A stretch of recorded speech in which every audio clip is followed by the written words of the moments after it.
Creo que no lo había dado a grabar antes.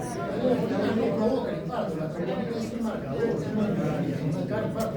Cuando se muere el músculo sale. Ay, no lo estaba grabando antes.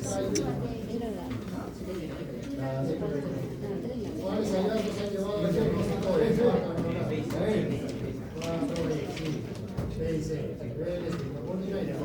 Estamos hablando. ¿Cuál es el efecto del beta bloquear?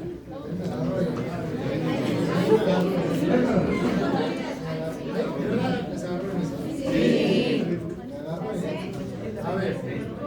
Era la D, ¿verdad? ¿Cuánto va? Él se me agarró. Se agarró porque me agarró.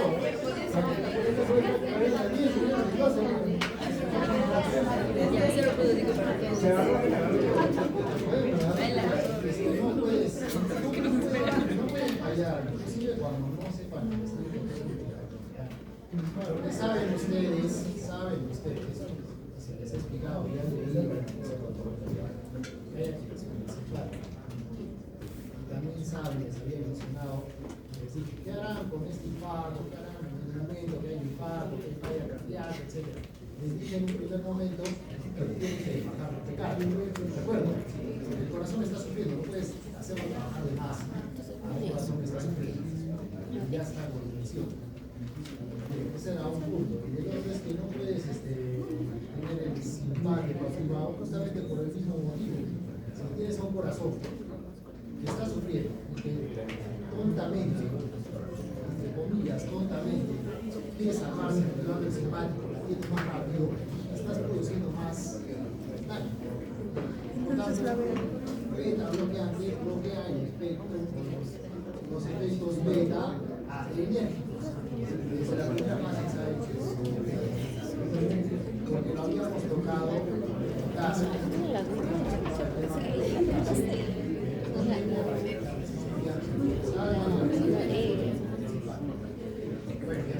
Por tanto, ¿qué hace beta bloqueante?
Si hablar un poco más fuerte.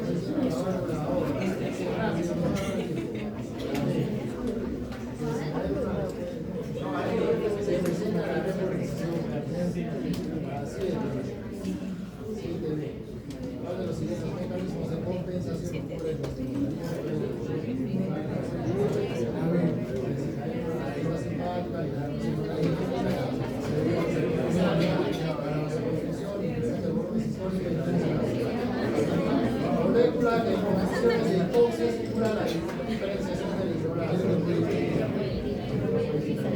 ¿Cuál de las siguientes alternativas es una característica signo que denota alteración de alguien también te va a por eso, habíamos dicho que hemostasia primaria y secundaria. ¿Cuál es la gran diferencia? Hemostasia primaria ¿qué es? ¿En qué consiste? Hemostasia secundaria. Por lo tanto, si se altera la hemostasia primaria son lesiones superficiales, pequeñas, máximo que te sangren las encías. Y hemostasia secundaria profundas, hemorragias profundas, hematomas ¿cierto? Neonato presenta signos de anemia, comprende con las pruebas de laboratorio y se encuentra volumen corpuscular de la sangre,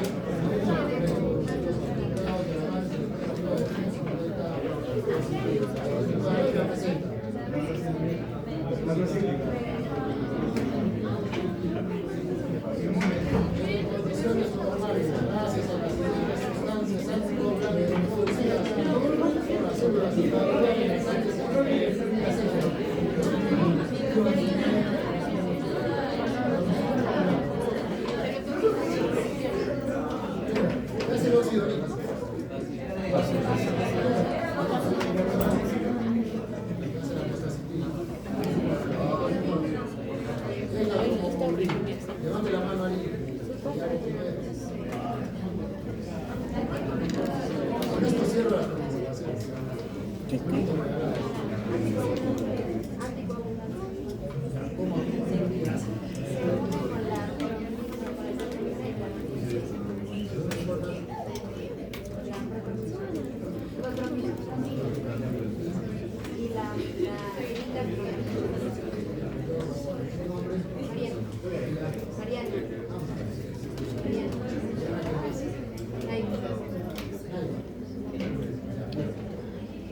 Hombre de 70 años, chileno, de 75 años, antecedente de enfermedad pulmonar, literatura del hospital, 25 fechas ya de contención. Solo con la contención que tiene. ¿Qué tipo de shock? Vamos a ver, a su llegada se encuentra el sueño sudoroso y taquimia. Más shock que eso no puede haber. Piel fría en miembros inferiores, más shock no puede haber. Rodillas de color violáceo, las rodillas, como se ha mostrado. Presión arterial 80/50. Frecuencia cardíaca 160, respiratoria de 30, saturación de oxígeno de 80. En el electrocardiograma se observa la taquicardia sinusal. ¿Cuál es el signo electrocardiográfico de tromboembolismo pulmonar? La taquicardia sinusal. No se dejen engañar, es taquicardia sinusal. Les van a decir, no, es el S1, es el S. No. Taquicardia sinusal. El resto de signos indica sobrecarga del ventrículo directo. Esto grave no para. Les van a preguntar y tienen que decir taquicardia sinusal. Van a dar con la respuesta. Se realizó un ecocardiograma, que mostró ventrículo derecho hipertrófico. Dilatado de hipocontráctil. ¿Cuál es el diagnóstico y los mecanismos que se controló? La directa, la 12 colera, la 12A. Shock obstructivo, por supuesto, es cardiogénico, a pesar de que haya hipocontractilidad del ventrículo derecho, es shock obstructivo. Entonces descartas cardiogénico y cardiogénico. Causa tromboembolismo pulmonar. Saturación de oxihemoglobina disminuida por venosa. No oxigena bien porque no está llegando la sangre del ventrículo derecho, con la arteria pulmonar no llega a pasar con la circulación pulmonar. Por eso hay desaturación, hay hipoxia.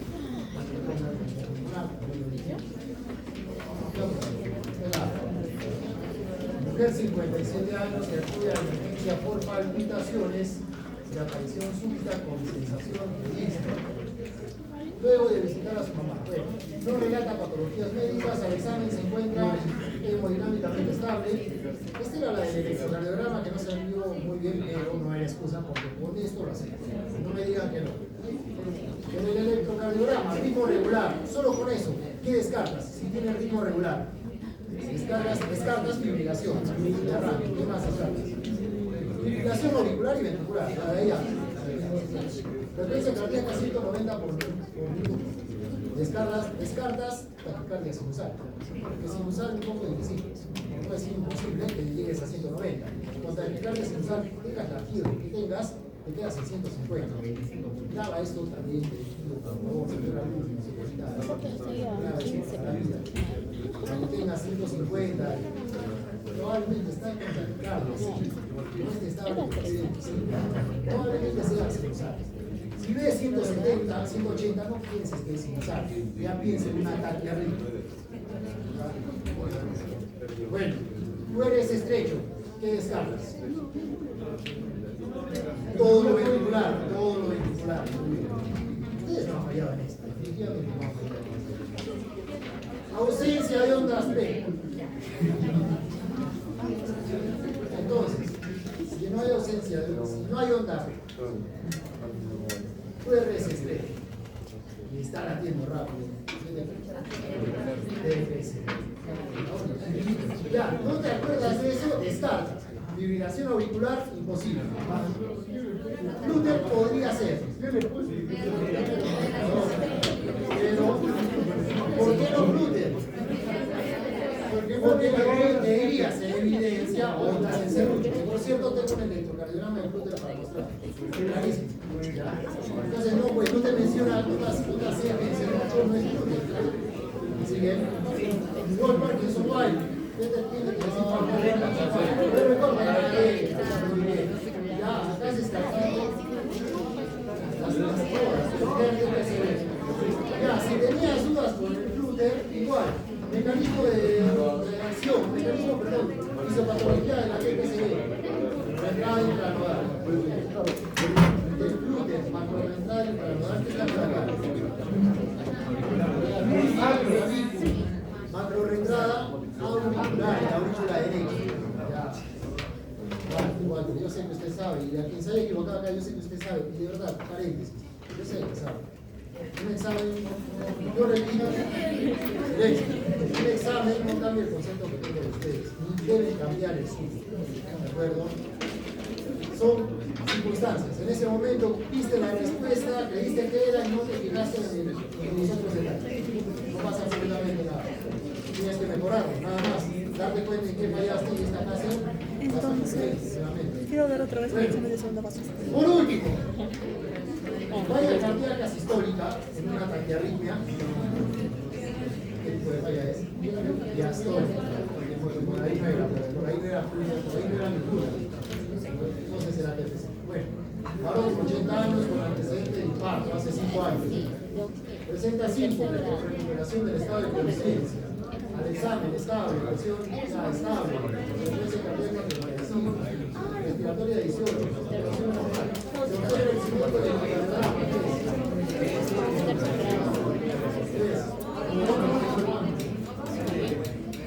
Nombre completo, nombre y apellido.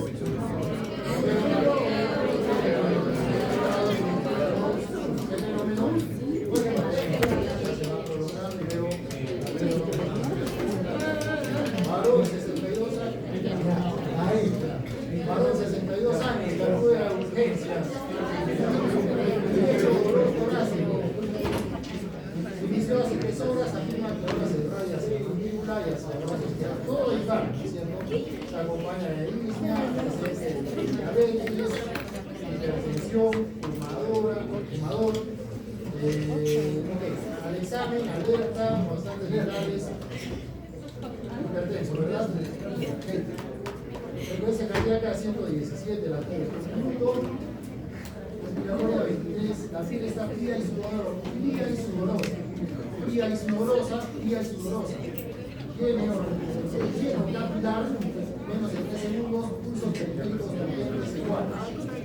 En la auscultación cardiopulmonar, cuarto ruido y términos basales.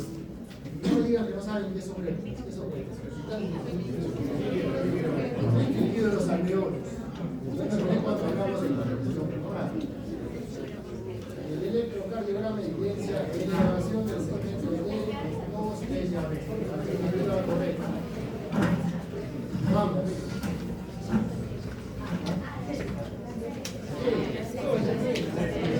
El examen inestable. La sangre estable. Menos. A o C. La A y la C, ok. La es urgencia hipertensiva si está afectando el corazón. Si es una hipertensión con infarto, es urgencia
cálculos se activan en aquellas intrínsecas y extrínsecas de la población.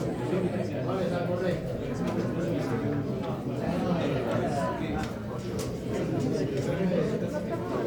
Y la intrínseca, activación por 10.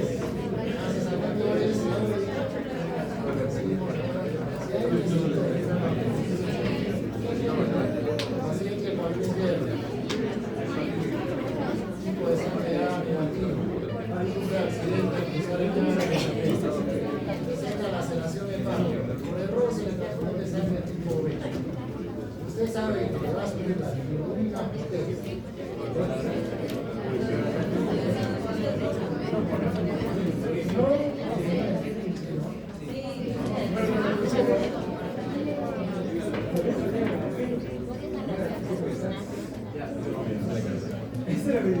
¿Cuál ha marcado usted?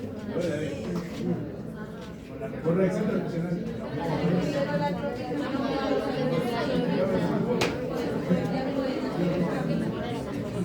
Cosas que pasan, cosas que usted sabe,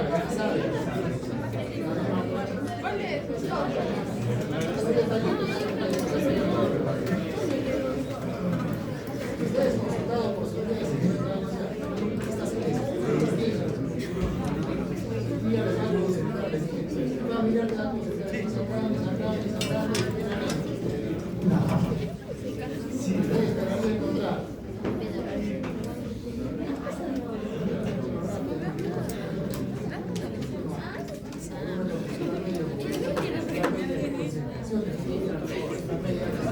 ¿por qué? Porque es crónico y se pierde ¿qué? Hierro. La reserva de hierro. Sobre la PTI.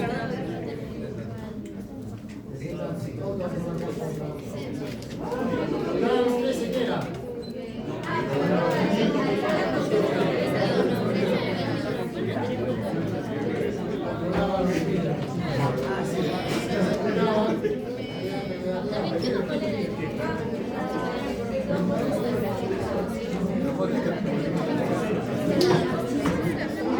Había dos púrpuras, vamos.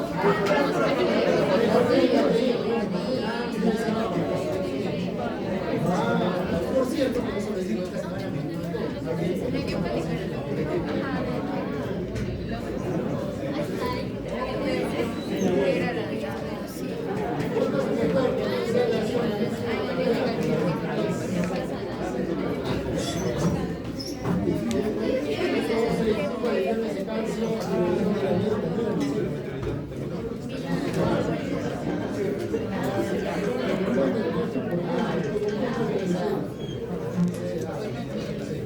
respecto a psicocardia, que en este momento se puede hacer la autoridad de la mano, la influencia del simpático en la frecuencia cardíaca, aumenta la frecuencia cardíaca. Mencione qué estructuras se dirigen desde el nódulo ventricular hacia los vehículos y se caracterizan Silverio, 68 años. Infarto. Semilla, historia por antecedentes, diabetes. Diagnosticado por infarto agudo de miocardio. Un año después, no hay falla ninguna. Regresa a su control, no tiene síntomas y se encuentra nuevo electrocardiograma como parte de su evaluación en el que su objetivo de dicho paciente aún presenta ondas buenas derivadas de la cerebro. Y por lo que usted podría deducir que ¿qué indica la onda negra?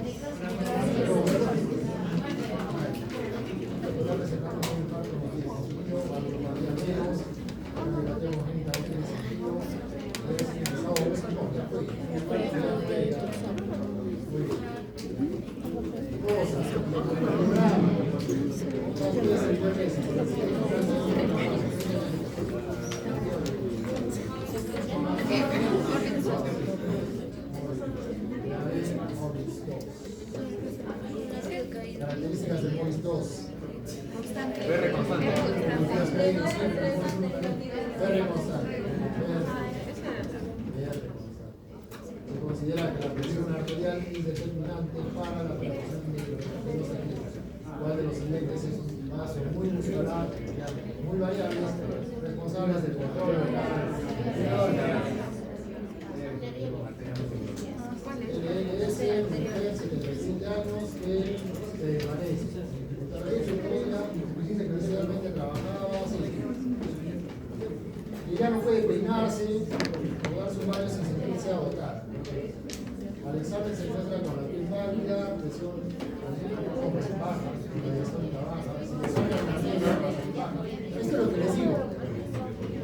90/50, la presión arterial media va a salir menos de 65, o sea, está allá y todo. Frecuencia cardíaca 87, sometida a tercer ruido. A la suplementación, todos infartos previos. ¿Cuál es la complicación de la cardíaca? Esta paciente es la relación más conservadora. No lo entiendo.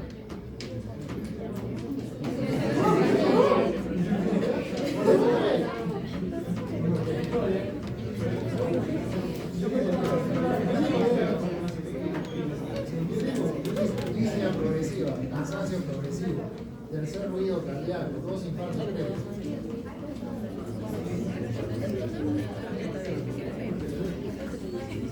Paciente de 35 años que sufre accidente de tránsito, dolor intenso en zona de pelvis, sangrado, pérdida sanguínea 15% de volumen, presión arterial baja, frecuencia cardíaca 115.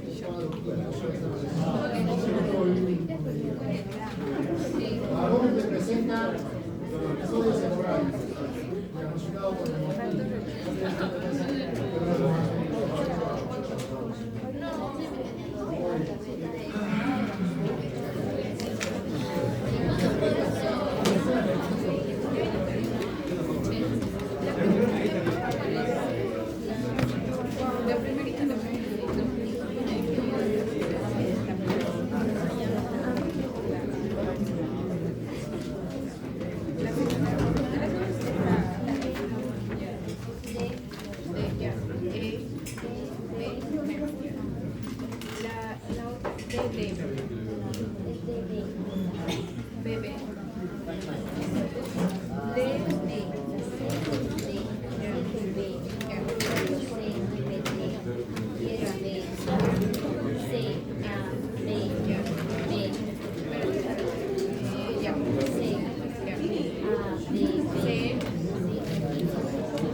Para entender o para recordar la circulación, porque ya habíamos hablado algo, solo quiero que tengan en mente una sola cosa.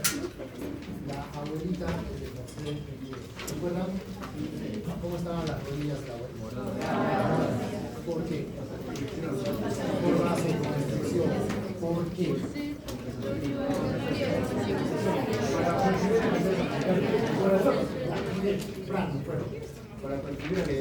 Para perfundir, para priorizar a los órganos vitales, a los órganos vitales. A la abuelita en ese momento no le interesaba sus piernas. A la abuelita en ese momento le interesaba sobrevivir. De hecho, miren lo importante que es saber fisiología. Pero, a ver, hacer esto a una persona de afuera. Es imposible. Me acuerdo clarísimo, antes de la pandemia, me acuerdo del presidente. Me acuerdo del presidente, porque fue muchísimo. Salió un reportaje de una paciente con una sepsis, con un shock séptico de biología o de poco urinario. Gravísimo. Como yo séptico, ¿qué están pensando? ¿Qué está ocurriendo? Una hipoperfusión, ¿verdad? Todos los tejidos. ¿Cuál es el mecanismo compensatorio para ese shock séptico? Vasoconstricción.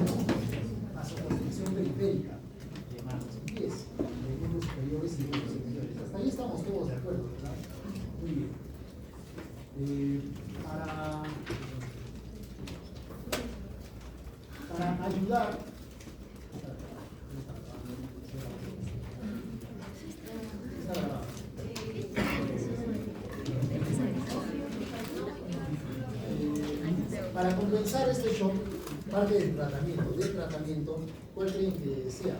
Si fisiopatológicamente se está activando el simpático, se le da las primas, se le da noradrenalina, se le da adrenalina, ¿qué más se puede dar? Un potente vasoconstrictor, potentísimo. ¿Quién se acuerda? ADH, bien Ronald, ADH, llamada también vasopresina, porque la vasopresina, además de retener agua, dijimos que era un potente vasoconstrictor porque tenía dos receptores, B1 y B2, y activando esos B2 es que producía una vasoconstricción intensa. Bien, todo eso para salvar la vida de la pobre niña, ¿verdad? Ok, todo bien hasta ahí.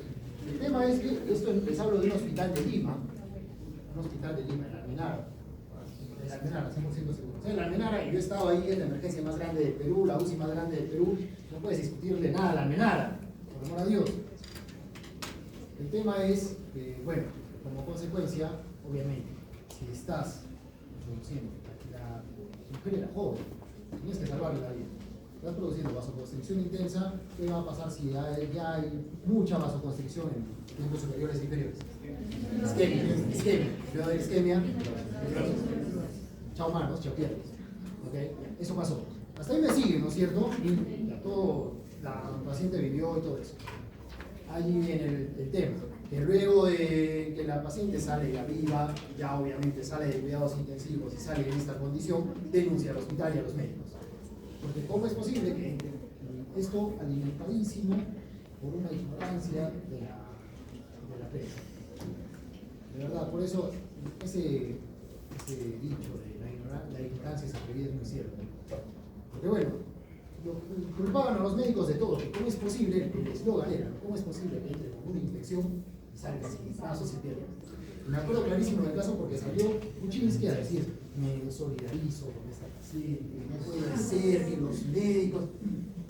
Bueno, lejos de hacer bilis, regresa al momento. Ok, lejos de hacer bilis, ustedes fisiopatológicamente ya saben qué pasó. Han de entender eso a Kuczynski. Quizás me entiendan, ¿no?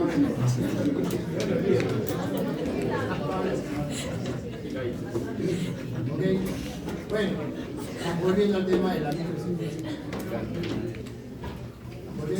microcirculación. El ejemplo está claro. Esa paciente llegó como la bonita. Se redistribuyó el flujo para salvar sus órganos vitales. ¿Cuál es el mensaje? Que la microcirculación juega un papel importante para la perfusión de los tejidos, de acuerdo a si requieres más o menos, de acuerdo a si estás haciendo ejercicio o no. El corazón no puede satisfacer las demandas de absolutamente todo el cuerpo en un solo latido, en un solo ciclo cardíaco puede. Tiene que compensar. Si tú estás utilizando mucho tu cerebro en un momento, estás estudiando, el flujo se va a redistribuir al cerebro de todas maneras. ¿Me entiendes? Si estás haciendo ejercicio, poco le va a importar al corazón, al cuerpo, tener un buen flujo sanguíneo en el estómago, en el tracto digestivo. No le interesa absorber ahí nada, le interesa mandar sangre, redistribuir la sangre a tus cuádriceps, a tus bíceps si estás en el gimnasio. ¿De acuerdo? Entonces, con esa idea, recordar lo que es microcirculación. Las diferencias entre arterias y venas son obvias, son ya estudiadas. La capa muscular más intensa en las arterias, de grueso calibre, y por último las arteriolas, que va disminuyendo el diámetro, va disminuyendo el músculo liso que rodea la arteriola, y por último el capilar que es el lugar donde se da el intercambio de oxígeno y de nutrientes. ¿Okay? 3 tipos de capilares, señores, recordar: capilar continuo fenestrado y sinusoidal o discontinuo. El capilar continuo, digamos que es el más unido, el más fisiológico, donde definitivamente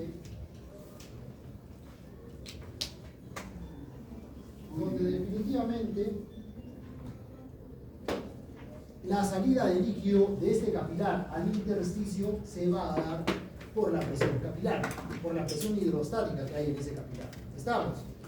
Bien, sin embargo, encuentran otros dos tipos, capilar fenestrado y capilar sinusoidal. ¿Dónde hemos visto este capilar fenestrado? Riñón. Capilar fenestrado en riñón. Y también, por ejemplo, en las glándulas que están activas. Las glándulas, por ejemplo, la tiroides va a necesitar, si está activa, está secretando hormonas, va a necesitar que tenga un buen flujo sanguíneo. ¿Okay? Por lo tanto, hay capilares fenestrados. Capilares continuos, donde no hay un adecuado pasaje, donde, digamos, el pasaje de sustancias es muy riguroso, sumamente riguroso. Acá no hay penetraciones, aquí no hay ventanitas, aquí no hay. Acá le ponemos un stop y nos mantenemos firmes en que solo deben pasar ciertas sustancias y solo las que quiero y a través de transportadores. ¿Dónde podemos encontrar estos capilares continuos? ¿Dónde tienes que tener una rigurosidad en el pasaje de sustancias? ¿En qué parte, en qué órgano del cuerpo? Cerebro. Por ejemplo, este capilar es de la barrera hematoencefálica. ¿Okay? Aquí el pasaje de sustancias va a ser por transportadores, excepto en quiénes. ¿En qué compuestos pasan? ¿Por qué pasan? Oxígeno, dióxido de carbono. Porque son liposolubles. ¿Okay?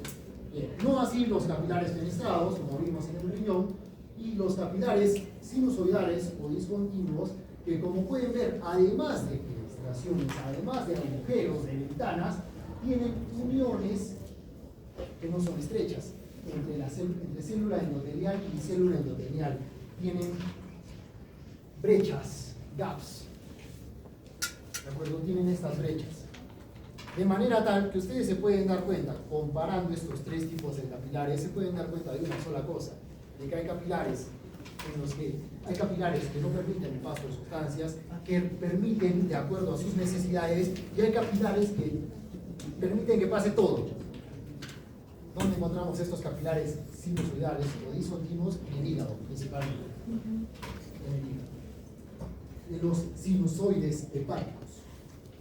Bien. Entonces, señores, en este sistema microcirculatorio, en esta transición de arteria, de sistema arterial a sistema venoso, vamos a encontrar los capilares, pero previo a ellos encontramos que la arteriola con su capa muscular se divide en metaarteriolas y luego en capilares. Estas metaarteriolas, fíjense, tienen una capa muscular más reducida que la arteriola, pero dan como ramas a los capilares con sus respectivos esfínteres precapilares. Estos esfínteres precapilares son fundamentales para regular el flujo sanguíneo en el tejido. Se entiende que en medio hay un tejido, ¿verdad? Se entiende que acá en medio hay un tejido. Y queremos regular si es que a este tejido le vas a dar más nutrientes, más oxígeno o no, o le vas a cortar, porque no demanda todavía esa cantidad de oxígeno o de nutrientes. Entonces, esa es la importancia de los esfínteres precapilares. Van a leer en el Guyton, y ahí ya hago la aclaración. Porque van a leer, el Guyton ahí te habla de que el flujo en los capilares es pulsante, no, es discontinuo, es intermitente. Intermitente. Y ustedes van a decir, pero doctor, usted me ha dicho que sería como la arena y el mar, las olas del mar, y eso no es así, el flujo es continuo. Ojo, el flujo en los capilares sí es continuo, lo hemos estudiado, está en el gráfico ahí, ¿se acuerdan de la presión arterial media? Y que luego se va disminuyendo y se hace, la onda de pulso ya no existe. Sí, pero cuando Guyton te dice que es intermitente, se refiere a esto, a que no todo el tiempo el capilar está con la sangre fluyendo, sino que justamente tiene autorregulación, que es gracias a ese esfínter, que si requiero más oxígeno, pues abro el capilar, y si no, lo cierro, no pasa absolutamente nada. ¿De acuerdo? A eso se refiere con intermitente, no se van a confundir ahí, por favor. Productos finales del metabolismo, para recoger los productos finales del metabolismo y dependiendo de la concentración de hidrogenio. Esto también lo habíamos hablado. No necesitan checarlo, necesitan recordar que si una célula está trabajando más o está intoxicada la célula, le falta oxígeno, tiene demasiado CO2 o tiene aumento en la concentración de hidrogeniones. Bajo esos tres conceptos, en esos tres contextos, le das más sangre, ¿verdad? Abres el caño, punto. Bien.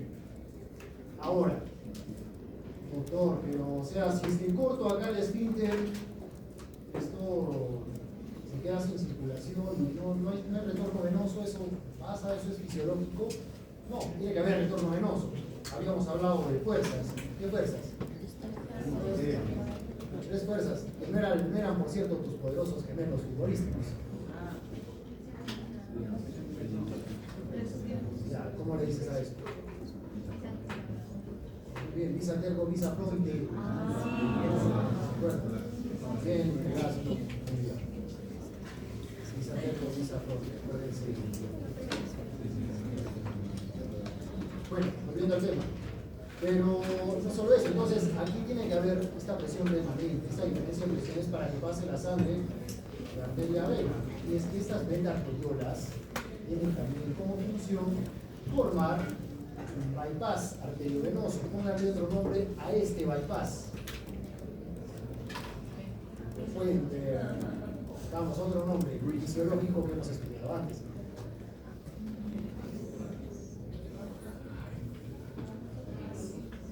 Ya, a ver, para que la capte.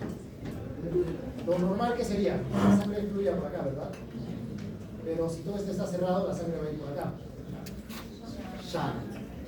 Sirve de shunt. Sirve de cortocircuito. Serviría de cortocircuito. La meta arteriola sirve como cortocircuito.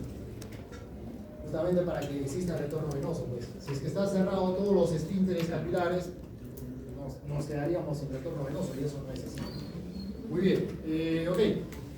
Ya cansados que estamos de escuchar y de estudiar de que los capilares tienen endotelio y que el endotelio es un órgano. Okay. Y las células endoteliales entonces van a basar en estas hendiduras, como habíamos visto, dependiendo del capilar, tienen hendiduras grandes o pequeñas, o no las tienen simplemente si hablamos de un capilar continuo. Pero además tienen estas estructuras llamadas gaviolas, formadas por carbohidratos, o sea, por proteínas, que son, en otras palabras, son un conjunto de proteínas, colesteroles y polípidos que permiten realizar endocitosis. Miren la importancia del endotelio. El endotelio te permitía mantener tu sangre fluida, producir óxido nítrico, prostaglandina, todo, ¿verdad? El endotelio tenía tu glucocáliz. Perfecto. Y además el endotelio, para colmo, puede introducir sustancias, como a través de las gaviolas. Se encargan de la endocitosis. El endotelio produce endocitosis, transporta sustancias, entonces de eso se encargan las gaviolas. Bien, esto es lo que les mencionaba. Entonces, están cerrados los esfínteres precapilares, tenemos el shunt gracias a la meta arteriola. Tienen acá la sangre pasando bien, cerramos los esfínteres sin sangre, pero el retorno venoso gracias a la meta arteriola. Acá hay un error, es caviolas, no claveolas, error de tipeo. Pueden brotar para generar un portador endocíclico. Entonces el mensaje es este. Está todavía en estudio la función de estas caviolas, pero se sabe por lo tanto que se encargan de endocitosis. ¿De acuerdo? Tiene también un rol en gran protector, pero insisto,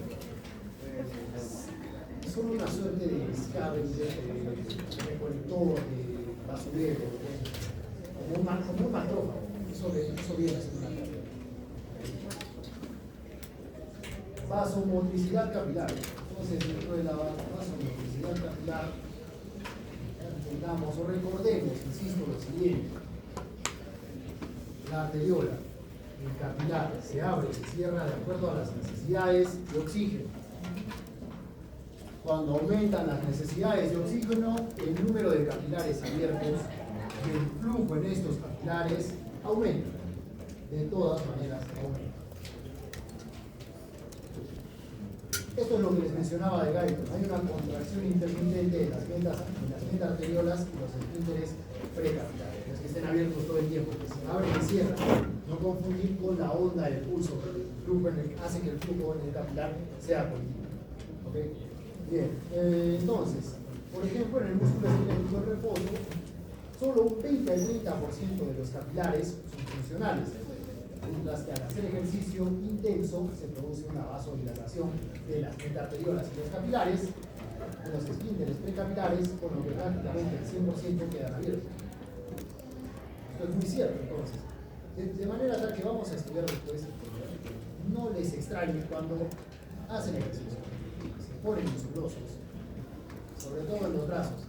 Aparte de aumentar el volumen del brazo, no se ven más las venas, no se ve más la circulación. Por eso, por angiogénesis, que vamos a ver en un momento. ¿Por qué? Porque estás aumentando el flujo constantemente. Además de hipertrofiar tu brazo, estás produciendo, como vas a tener un músculo trabajando más, que va a requerir más oxígeno, más tiempo, más veces, necesitas crear más vasos. No te extrañes que luego termines musculoso y súper.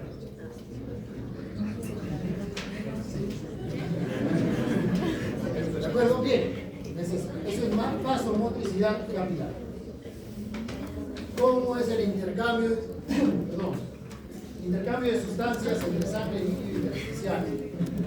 Respondan esta pregunta. ¿Cómo es? ¿Cómo es el intercambio acá? Por estar. Y entre intersticio y célula. Entonces, el intercambio de sustancias entre la sangre y el líquido intersticial depende de si las sustancias son liposolubles. Eso también tiene que ver con oxígeno y dióxido de carbono. Para las sustancias fibrosolubles, a través de las hendiduras que habíamos mencionado, a través de transportadores, glucosados o cloro. El tamaño importa, por supuesto, porque el grado de permeabilidad depende del hígado. El hígado es diferente al riñón.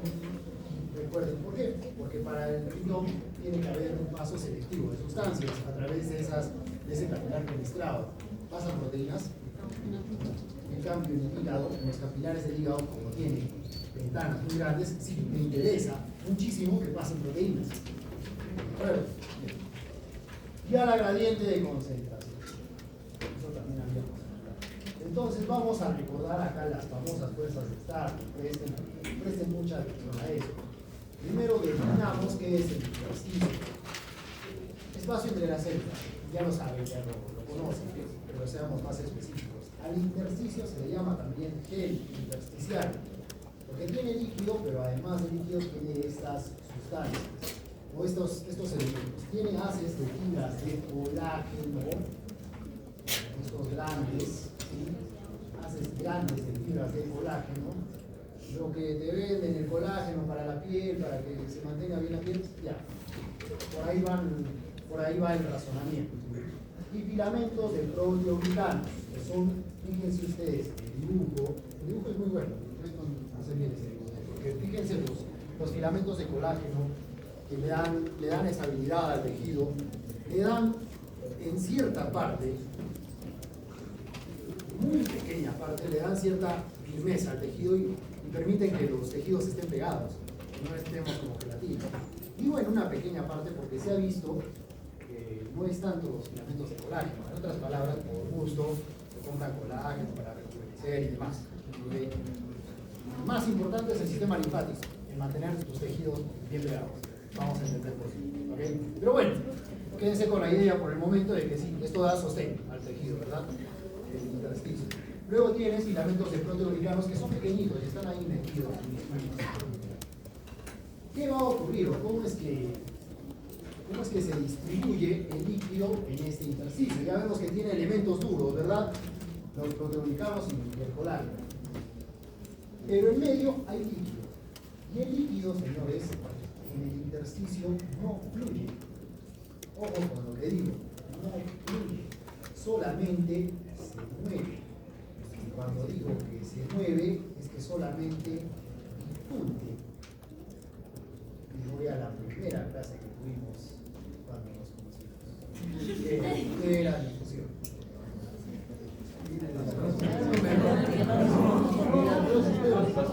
Ya, por lo menos lo dijeron ya, el poco.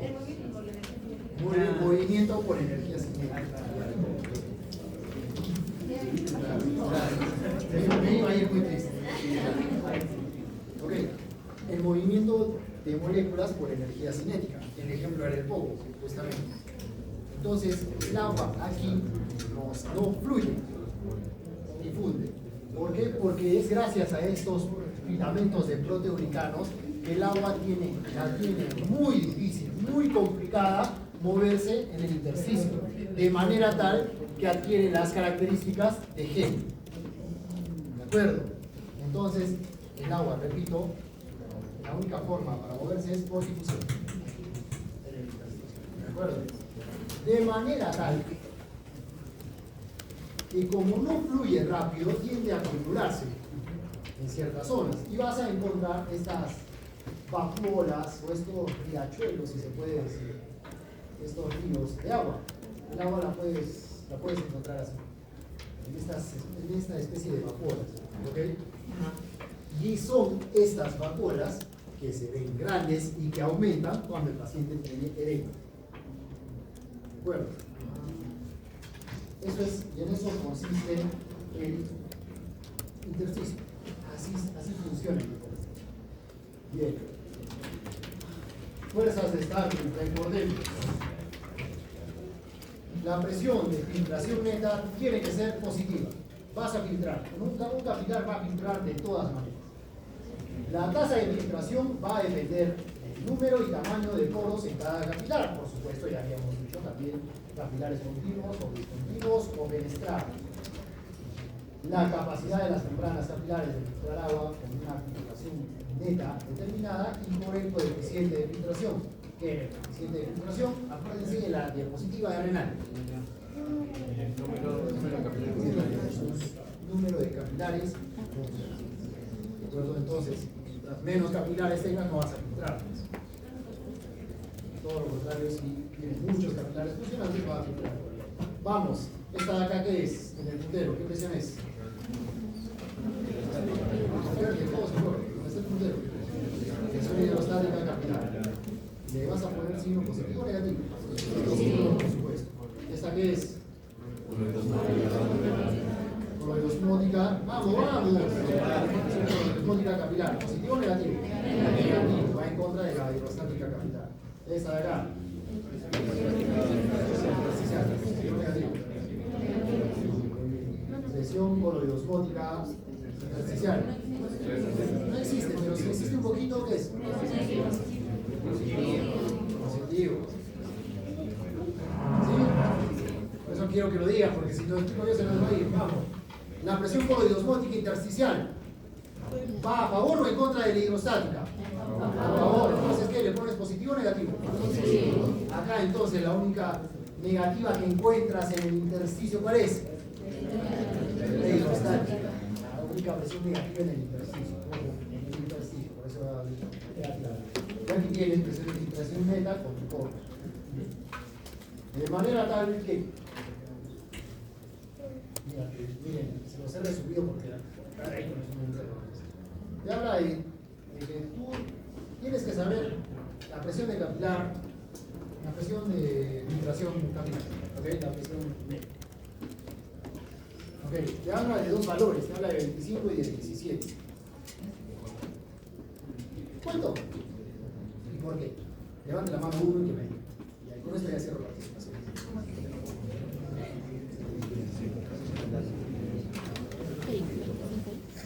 3, 2. A ver, Rodrigo. Sí, ahí está. Claro, porque se acuerdan que habíamos hablado. Les dije, memoricen lo siguiente. La presión arterial media iba arrancando de 100, ¿no es cierto? De 100. Luego iba bajando y tenías en las arterias y los capilares una presión para perfundir nutrientes y plasma. Para que filtre nutrientes y plasma. Entonces es 17. ¿Qué quedas con eso? Si quieres ser más preciso, entonces la presión capilar, hidrostática capilar es del 17. La presión hidrostática capilar es del 17. ¿Me siguen? No vas a tomar 25. Si te vas a leer Guyton, no vas a filosofar mucho. Les estoy resumiendo la el tema. ¿Por qué de 17 y de 25? Razonen ustedes. Es muy complicado medir la presión. Es bastante difícil. Tanto que hay dos métodos, uno de colocación de una micropipeta y la otra con la medición por el método isogravimétrico. En otras palabras, ¿cuál es la más exacta? La del isogravimétrico. ¿En qué consiste? Básicamente en llenar, ¿en qué consistió en llenar una parte del intestino, llenarla con agua y ver cómo iba perdiendo peso y calcular esa presión? Esa presión que permitía equilibrar el intestino cuando se va perdiendo el agua. ¿Okay? Así es, no es necesario profundizar en esto, solamente recordar y aclarar que Guyton te manda dos valores, tú tomas el de 17, porque te acuerdas de esa diapositiva. ¿Ok? ¿Está claro? Resumiendo entonces, presión capilar, presión hidrostática capilar, ¿cuánto es? 17. Ok, no nos interesa por el momento la coreoscópica, pero sí nos interesa ahorita la presión hidrostática intersticial. ¿Cuánto era? ¿Cuánto sabían que era? ¿Cuánto dijimos? Presión hidrostática capilar. ¿Cero o negativa? Y en este caso, grave que siempre va a ser negativa. Porque les dije al inicio, ¿qué signo le pones acá? Negativo. Va en contra de la hidrostática capilar, ¿verdad? ¿Y ok? La presión del líquido intersticial es menos 3 milímetros de mercurio. ¿Y por qué? Aquí viene la explicación. Porque siempre es menor que la presión atmosférica. Siempre tiene que ser menor que la atmosférica. Cuando se empieza a superar la atmosférica, empieza a aumentar la presión hidrostática capilar aquí y la presión hidrostática en el intersticio y ese edema. ¿De acuerdo? Entonces siempre va a ser menor que la atmosférica. Si son tejidos encapsulados, por ejemplo el riñón, el cerebro, la masa encefálica, músculos, la presión es positiva pero no mayor a la presión ejercida desde fuera de la cápsula. Ahí viene el detalle. En la gran mayoría de tejidos encuentras una presión hidrostática intersticial negativa. ¿Ok? Y quiero que se queden con ese concepto, que la presión hidrostática intersticial siempre es negativa. Para que se refuerce la idea, les he dicho que el colágeno daba soporte y mantenía los tejidos en su lugar, ¿verdad? Ya, eso no es tanto así, sino que es la presión intersticial negativa la que mantiene como succiona. A todo esto me deben estar preguntando qué es presión negativa. ¿Qué es presión negativa y positiva? Señores, para el resto de la fase, presión positiva, yo empujo a, si hablo de respiratorio, yo soplo. ¿Ok? Presión positiva, soplo. Acuérdense, una jeringa, si quieren inyectar algo a una vena, empujo. Hago presión positiva. ¿Ok? Presión negativa es aspirar algo, jalar, aspirar algo. Entonces eso es presión negativa. El intersticio hace presión negativa y jala todas las células, mantiene a los tejidos en su lugar por eso, más que el colágeno. ¿De acuerdo? Es por la presión negativa, porque acá el intersticio jala todo, succiona todo. ¿Me dejé entender? Eso es más efectivo que... Y eso ocurre en la caja torácica. Miren que se los estoy diciendo ahora, porque para entender el respiratorio, la primera clase es eso, entender que el tórax hace presión negativa. Succiona, jala aire. No es que respiras o que introduces aire, jalas aire. Igual, el intersticio jala. Bien, excepto cuando el tejido está muy encapsulado, por ejemplo en el riñón. Como tienes una cápsula renal que aprieta el tejido, tu presión no va a ser negativa, va a ser positiva, pero siempre menor que la presión de la caja. La cápsula renal tiene presión de 13 y el intersticio del riñón 6. Nunca puede pasar la presión que le puede. ¿Okay? Tienes presiones acá específicas, por ejemplo, del espacio corporal, del espacio esofágico. Tengo datos nada más que fíjense, esto es para que observen y se fijen de que es negativa en la gran mayoría de tejidos. En algunos encapsulados, cerebro y riñón, por ejemplo, puede ser positiva, pero nunca más que la caja que lo rodea, Bien. ¿El mensaje cuál es entonces, después de tanto, que la presión hidrostática del líquido intersticial de cuánto es? Menos. Vamos a la otra presión. Presión coloidosmótica capilar. 28 milímetros de mercurio. ¿De dónde sale esto? 28. Yo sé que ustedes hicieron su tarea y averiguaron qué era el efecto Donan. La primera fase. A ver.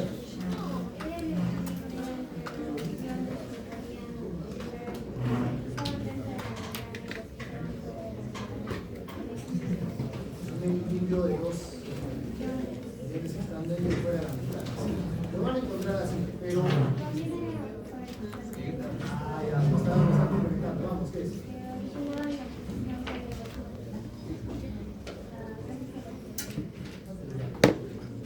Sí, está bien, María Jesús, está bien. Han juntado las dos variables de lo que es el efecto. Observen. Estos 28, de presión coloidosmótica, 19 tienen que ver con los efectos moleculares de las proteínas. O sea, en otras palabras, si tengo muchas proteínas acá, la proteína jala agua. ¿De acuerdo? La proteína aquí jala agua, la proteína aquí me va a jalar agua. Me va a jalar agua con una presión de 19. ¿Me sigue? No sé si me sigue. Retornen, viajen en el tiempo a la primera clase cuando hicimos ósmosis y hablamos del azúcar y de la sal. ¿De acuerdo? O sea, cuando habíamos hablado de ósmosis, habíamos hablado de moléculas, de osmoles, ¿verdad? Sí, de osmoles. Las proteínas también son osmoles. Entonces se van a quedar acá como osmoles que tienen agua. ¿Cuánto de presión osmótica generan esas proteínas? 19 milímetros de mercurio. ¿Estamos? ¿Estamos todos? Ya.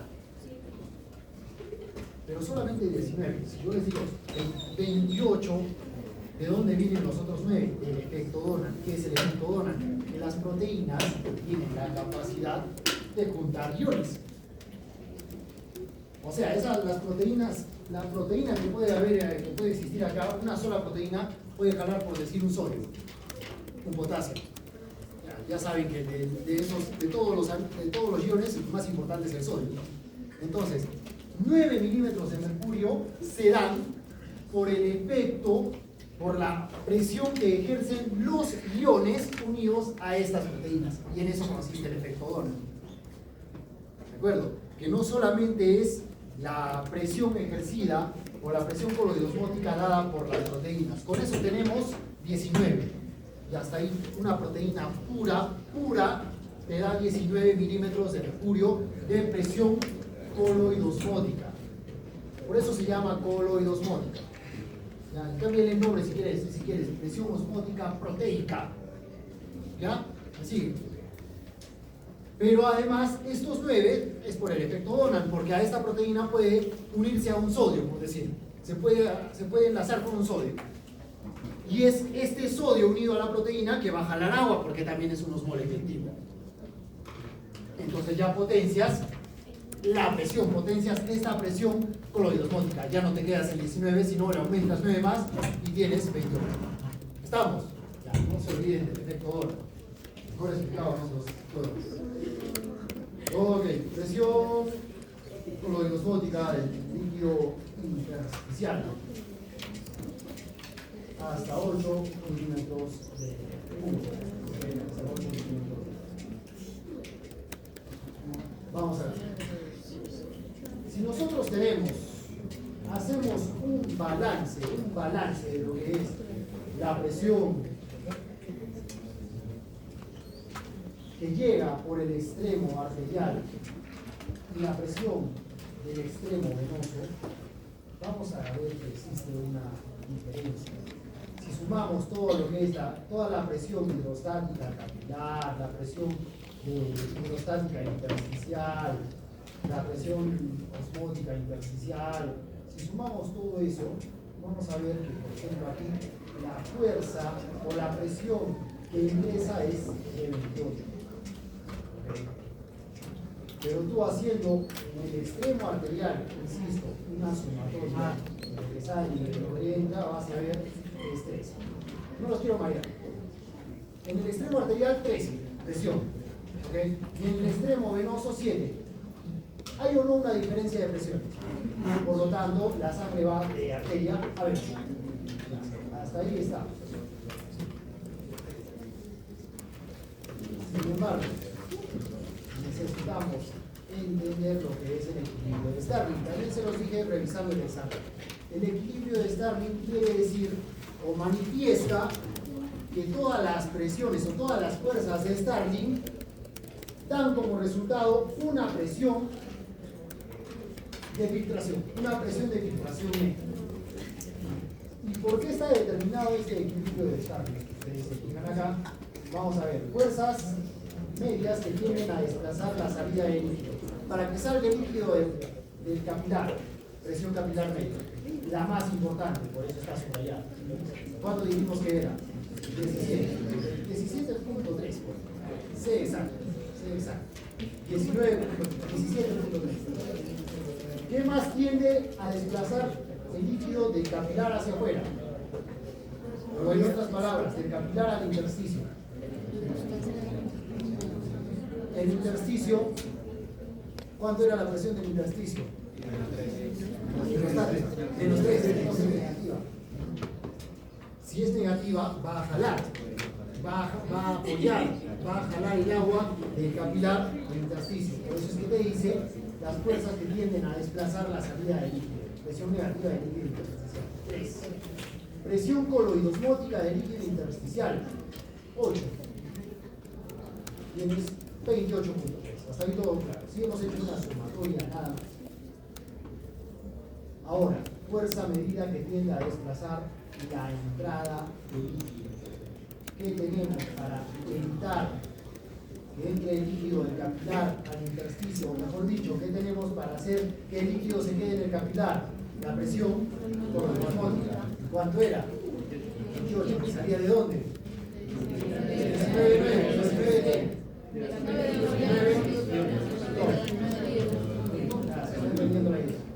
Por lo tanto, si tú tienes 28.3 que permiten la salida de líquido y 28 que evita la salida de líquido, la diferencia únicamente cuando es 0.3. Y es lo que basta y sobra para que haya filtrado glomerular. Ese es el equilibrio de esta. La fuerza o la presión neta de filtración capilar general, obviamente esto ya hemos visto, dependiendo del tejido cambia, es de 0.3. 0.3. Bien, este 0.3, por cierto, fíjense, está determinado, o mejor dicho, si se altera alguna de estas variables, vas a cambiar la presión de filtración neta. Si alteras, si disminuyes la presión capilar, la presión hidrostática capilar, disminuyes, ya no es el 17, le pones el 10. Al final vas a tener aquí 18 y no va a haber filtración, no va a haber equilibrio de esta, ¿de acuerdo? Además, esta filtración o esta presión capilar, esta presión de filtración neta, perdón, está aumentada o está potenciada, ojo con lo que digo, está potenciada por un sistema que yo les diría está dejado de lado, pero es sumamente importante. ¿Se acuerdan que las venas succionaban sangre, verdad? Está bien dicho, que succiona sangre. Acabamos de decir Lisafronte y Lisatero. ¿Sí? Ya, el linfático hace lo mismo, succiona el intersticio. El sistema linfático succiona intersticio. Por lo tanto, un capilar linfático que está acá succiona el líquido intersticial. ¿De acuerdo? Mucho ojo con eso. Por eso es que la filtración neta es potenciada por los capilares linfáticos. De allí que te digan que hacer ejercicio, hay una lágrima que te dice, haz ejercicio para depurar tu cuerpo, liberar toxinas. el sistema linfático es como un mini sistema venoso. Funciona de la misma manera, succiona, pero además, o sea, si estás todo el día recostado, ¿no? Tu sistema venoso tiene el bisafronte, pero también necesitas actividad física. Igual, la actividad física potencia el sistema linfático. De manera tal que sí, el sistema linfático, ustedes lo saben desde el primero. ¿Qué hace? ¿Qué hace la linfa? ¿Qué tiene la linfa? ¿Qué tiene la linfa? Residuos, desechos, líquidos, grasa. De hecho, hace poco estuve viendo una entrevista que mencionaban la importancia de no comer carbohidratos y sí comer grasas. Eso es tema de discusión para...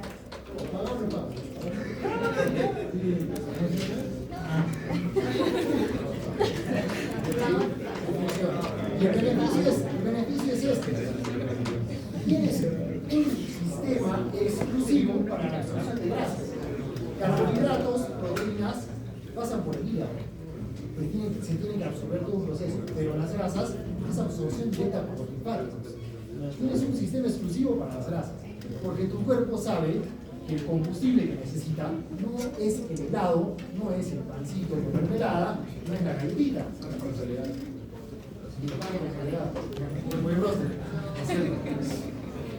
Son las grasas. Pero eso lo discutimos después. No, ahora. Bueno, volviendo al tema. ¿Tienes un coeficiente de circulación? Ustedes, dígame. La presión positiva, ¿por qué la presión osmótica? Dígame. ¿Por qué la presión es 8 en el líquido intersticial?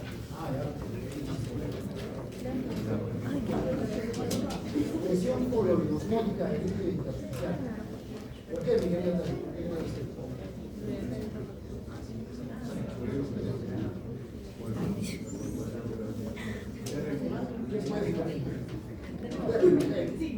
Presión coloniosmótica del líquido intersticial. La pregunta es muy buena. ¿Qué da esa? ¿Qué da la presión coloniosmótica del líquido intersticial? ¿Qué tuvo el líquido intersticial? ¿Por qué está conformado el líquido intersticial? Les acabo de decir. No, de orbital. Entre otras proteínas. Que suma 3 gramos por decilitro. Que es por cierto, la cantidad, un poquito de la cantidad normal de proteínas en sangre. Gracias por la pregunta, Terry, porque me lleva a lo siguiente. ¿Cuánto es lo normal de proteínas en sangre? Menos. No. Está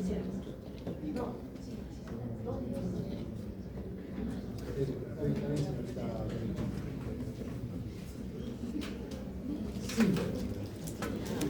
5 gramos por decilitro.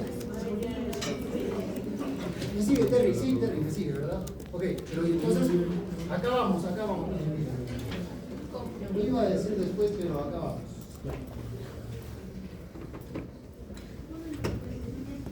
Justo avanzando. Esto ya saben, coeficiente de filtración capilar 6.67 en todo el cuerpo, ¿ya? Todavía es un momento la pregunta, ¿eh? En general, si les preguntan en la calle a alguien maloso, ¿cuánto es el coeficiente de filtración capilar en todo el cuerpo? 6 mililitros por minuto de presión. Ya saben que varía de acuerdo al tejido, saben que varía en riñón, músculo y cerebro. Recordar que tiene que ver con el coeficiente de filtración, con el número de capilares funcionantes. Pero la pregunta de Terry tiene que ver con eso, con el sistema linfático. Produces 2 a 3 litros de linfa al día. Es la misma composición que el líquido intersticial. Contiene entonces la linfa 2 gramos por decilitro de proteínas. Ahora, doctor, me está mareando. O sea, en el intersticio de proteínas sí, pasan proteínas del capilar al intersticio sí, pero no se pueden quedar en el intersticio. Se las lleva el linfático. Y hemos dicho hace un momento que había 3 gramos por decilitro, ¿no? Ya. 2 o 3, ponle 2 o 3 gramos de proteína que están pasando del intersticio, esto es el intersticio, al capilar linfático. ¿Ya? ¿Me siguen? En este momento el capilar linfático tiene 2 gramos por decilitro de proteínas. Del linfático, ¿a dónde va? ¿A dónde va la linfa? Que sigue por todos estos conductos y llega a dos conductos importantes. El conducto torácico, ya.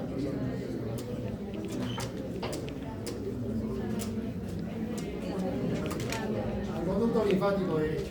El más importante, el conducto torácico. ¿Y dónde desemboca? La subclavia, izquierda. En un túbulo subclavio. Perfecto. En otras palabras, desemboca en el sistema venoso. Muy bien. Hasta este momento, tu concentración de proteínas es de 2 o 3, pero no de 5. Entonces, ¿qué? ¿Te falta proteínas? ¿Te falta comer? No, porque la sangre venosa, la subclavia, ¿dónde va? Se va a juntar, mejor dicho, con la sangre que viene de la circulación portal, con la sangre que viene cargada de proteínas del hígado. Y el hígado, de ahí, el hígado te hablo que te produce 8 aproximadamente. Sacas un promedio de ambas y tienes el valor normal de proteínas en sangre, 5 gramos por decilitro. ¿De acuerdo? Terry, se le contestó vuestra pregunta, sí. En otras palabras, ¿hay presión coroidosmótica? Por supuesto. Pero ¿quién se encarga de que no haya proteínas ahí todo el tiempo? Tu linfático. Y miren la maravilla que es el linfático porque, nuevamente, ¿qué les dije? El linfático succiona, tiene presión negativa. ¿Y por qué tiene presión negativa? Porque tiene estos filamentos, estos anclajes, que permiten la distribución del endotelio linfático de esta manera. Como si fuese célula, dejando una especie de válvula. Miren el ejemplo que estoy haciendo. Endotelio, célula endotelial del linfático, célula endotelial del linfático. No están así. Están superpuestas levemente. De manera tal que forman una especie de válvula, una especie de entrada. De manera tal que tú, si tienes un linfático, tienes líquido, apóyame celular. Y necesito drenar agua de ese intersticio, agua que está excesiva en el intersticio, abro y sale el agua. ¿De acuerdo? Si necesito drenar proteínas del intersticio, abro y sale la proteína. Desechos, abro y sale la proteína por el linfático. ¿De acuerdo? Presión negativa de este linfático para jalar todos los desechos. ¿De acuerdo? Bien.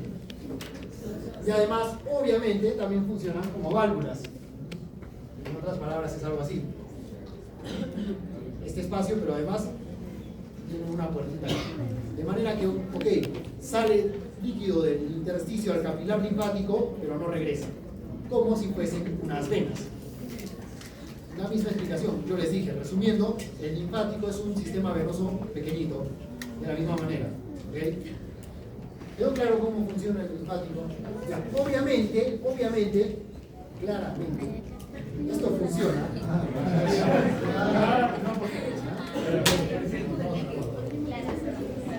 Claramente, esto también tiene que ver, el linfático, así como las venas, ok, el pisafronte y el pisatergo son lo máximo, ¿verdad? Permite el retorno venoso, pero tiene que haber un apoyo, necesariamente, músculos. Y es lo que yo les decía. Sí es cierto, hay ciertos mitos, por ejemplo, eso de que después de una enfermedad el niño crece, también es algo cierto. No es que crece, no es que crece más, sino que se lentece su crecimiento y luego se recupera rápido. Por eso se ve que crece más. Cierro paréntesis. Esos mitos a veces son ciertos. ¿Qué te dicen cuando haces ejercicio? Es para abrir los poros, liberar toxinas, sentirte mejor. Ok, si no tienes buen fluido del linfático, vas a tener toxinas en el intersticio. Está allí demostrado. Bien. Lo que les mencionaba, entonces, la concentración de proteínas en la linfa con la del hígado que sale de 3 a 5 gramos por decilitro. La linfa compuesta por desechos, líquidos y grasas. Bien. Esto más de lo que estamos hablando. Les había dicho, el torácico, 100 mililitros por hora y los otros vasos linfáticos, 20 mililitros por hora, señores. Funciona como una válvula. Necesita una bomba extrínseca dada por las estructuras anatómicas. No solamente, obviamente, esto también tiene que ver, no solamente depende de tus músculos, pues. O sea que si no te mueves, no hay drenaje linfático, pasa. A veces van a encontrar internos, el último caso que tuve, ¿no? Un paciente que se quejaba porque ya había sido operado de un trauma abdominal, de un absceso hepático. No tiene nada que ver con las piernas, ¿verdad? Pero estaba en reposo absoluto. No se movía, estaba en cama todo el tiempo. Y resulta que se le hincharon las piernas, edema en miembros inferiores. Y estaba reclamando por eso. ¿Por qué iban a dar de alta con este hinchazón? Que no tenía hinchadas las piernas, él estaba bien. Eso se llama edema posicional, naturalmente. Si no tienes una bomba extrínseca por mucho tiempo, no va a haber drenaje linfático. Y si no hay drenaje linfático, vamos, no se pierda. Si no hay drenaje linfático, el líquido intersticial pasa de acá del intersticio al linfático, no. ¿Dónde se acumula? En el intersticio. ¿Cómo le dices eso? Si te quedas echado todo el tiempo en la cama, vas a tener edema. Ahora explícale eso al paciente que está reclamando. No lo va a entender.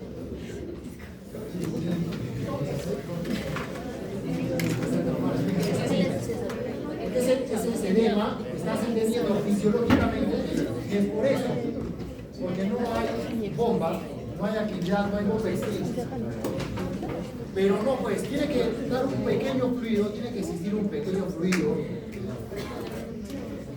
Tiene que existir un pequeño fluido. De todas maneras, ¿verdad, Vegaso? Entonces, esa bomba también se va a dar por los vasos, por las arterias. Ese latido arterial también produce una especie de bomba que permite el drenaje linfático.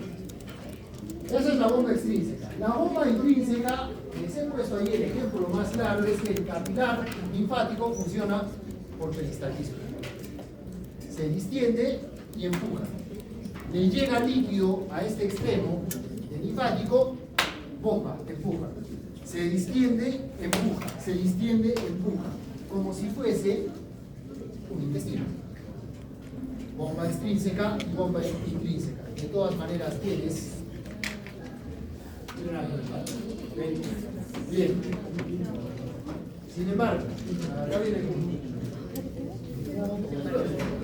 Porque mientras tú tengas presión intersticial menos que la atmosférica, fíjense, el flujo linfático no va a aumentar, no pasa nada. Vale. Doctor, los dos factores eran las bombas o lo que está en. No, estos son las bombas del flujo linfático.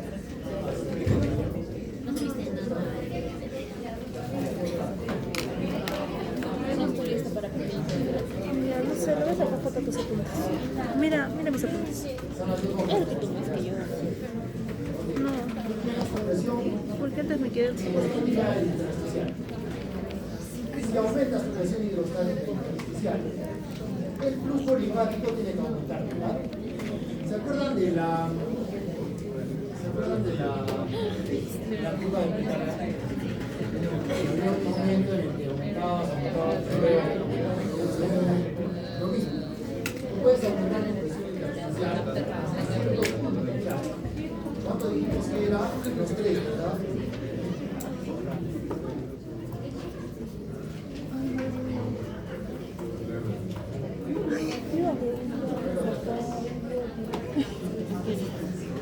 ¿Sobre cuánto es? Es mierda.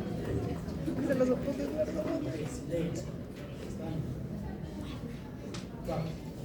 Acuérdense, ¿cuánto era la presión hidrostática intersticial? Tú vas aumentando esta presión mientras te acerques al cero, a la presión atmosférica. Tú vas aumentando, ¿cierto? Pero una vez que pasas la atmosférica, puede seguir aumentando, pero si ya se hace demasiado positiva, fíjate, el flujo linfático llega a una meseta. Por más que tengas bien los linfáticos, todo, si es que aumentas por encima de tu presión atmosférica, aumenta la presión intersticial. La presión hidrostática intersticial más que la atmosférica, el flujo linfático queda ahí. Ya no hay flujo linfático. Entre otras cosas, entre otras explicaciones,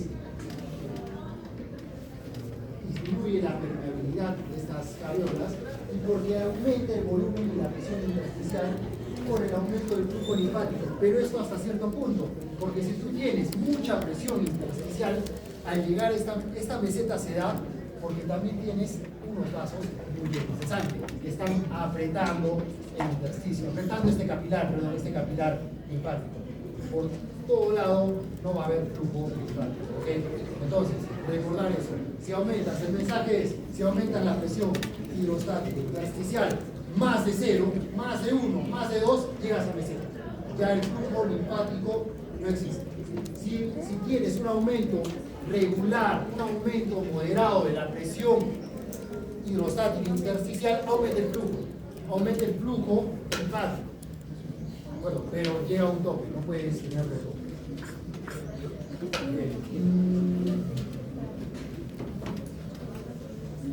Control local y moral del flujo sanguíneo tisular.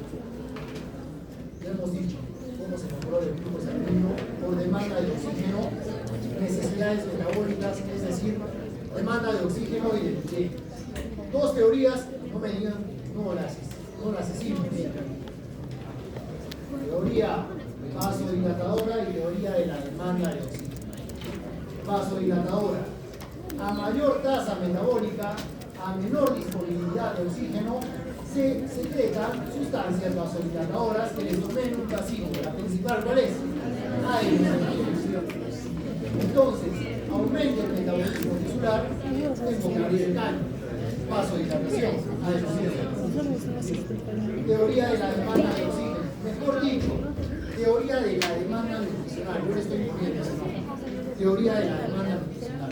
Porque no solamente la oxígeno, sino también con los nutrientes, como pueden ver, glucosa, aminoácidos, vitaminas. Entonces, en otras palabras, si tú necesitas más oxígeno, más vasodilatación. Así es. Más vasodilatación, donde los esfínteres precantan.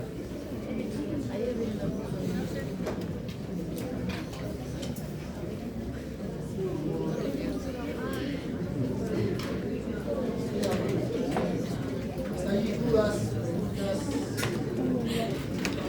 Pasa la primera parte de la segunda clase.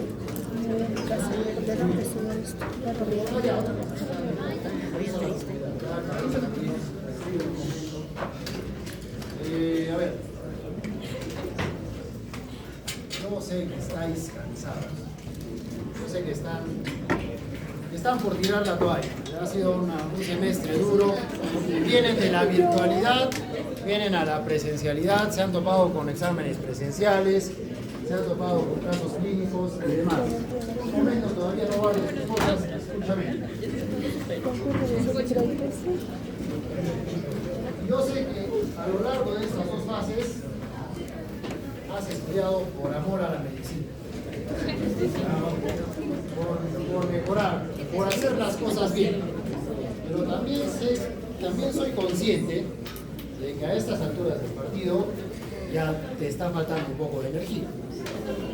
Y he notado varias actitudes que me han llamado la atención y que tengo que hacer algo por ustedes porque son mi responsabilidad. Han caído a mi cargo y yo les he dicho, tienen que aprender. De mí tienen que saber. Y ya han visto, me responden cosas con nivel, de alto nivel. Y te has equivocado en lo del Flutter, de verdad, Walter, te digo, no cambia la opinión que tengo de usted. Volviendo al tema. Y así con todos. En esta última fase, lo único que te va a faltar es disciplina. Repito, dos fases que lo has hecho por amor. Esta última fase, hazlo con disciplina, porque te va a fallar un poco de la fuerza. Yo te tengo que ayudar en eso. No me digan, doctor, hay pasito, porque va a haber pasito. Yo no sé si va a ser el viernes, yo no sé si va a ser el martes, Yo no sé si va a ser viernes, martes. ¿De acuerdo? Pero si hay algo, que ha hecho que va de la fase 1 a la fase 2 y que en promedio general están las mejores son las sesiones, es la evaluación. Quieran o no, para mí que vengas, que asistas a calentar el asiento no tiene sentido. ¿De acuerdo? Así que va a haber pasitos. Va a haber pasitos de esta forma. Van a haber casos químicos con fotos que les voy a traer de la vida real. Ah, ya, ¿De mejor. acuerdo? Yo los voy a ayudar en ese sentido. Ustedes pongan la disciplina en este punto. ¿Ya? Nos vemos el día viernes, ya saben.